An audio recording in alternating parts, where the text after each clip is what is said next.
Iba to eh. Ibang kwanto, ibang anak to, mga boss. Wala dito yung sila Mama Dug. Wala dito si Mama Dug, tsaka si yung dalawang tutatings mga boss. Wala sila rito. Ayun o, binalikan ko. Iba to eh. Pero kamukha nila yun. Ayan, wala rito. Yun yung nanay nila mga boss oh. Yung puti na yun, nanay nila. Naku, may pili yung isang yun. Ayun oh. Iba yung mga yan, iba to. Ibang pamilya naman to.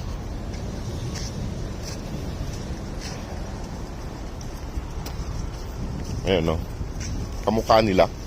Ayan o. Kaso hindi sila mahawakan. Ayan. Ibang pamilya naman yung mga boss. Tinitignan-tignan ko sila rito. Sila Antukin, saka si Mama Dog. Wala rito. Ayun. Wala. Ali.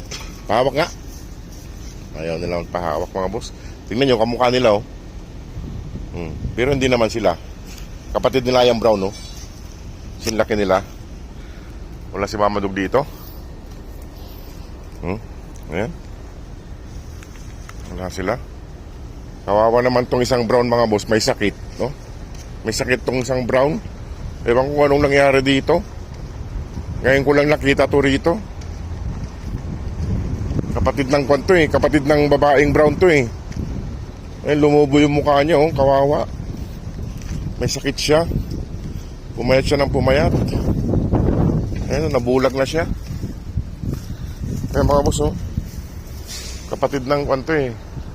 Kapatid ng yung apat na brown to mga boss eh.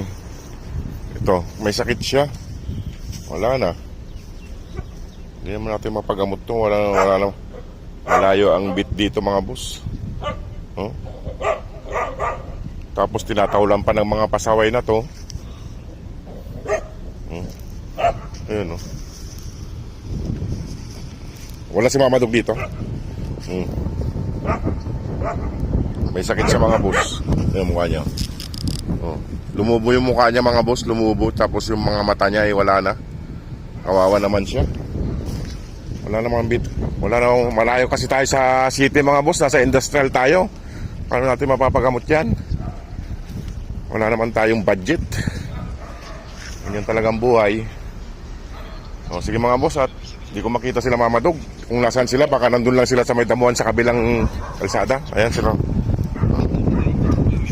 Iba naman yan. Ibang pamilya to. Ibang pamilya, wala sila Mama Dog dito.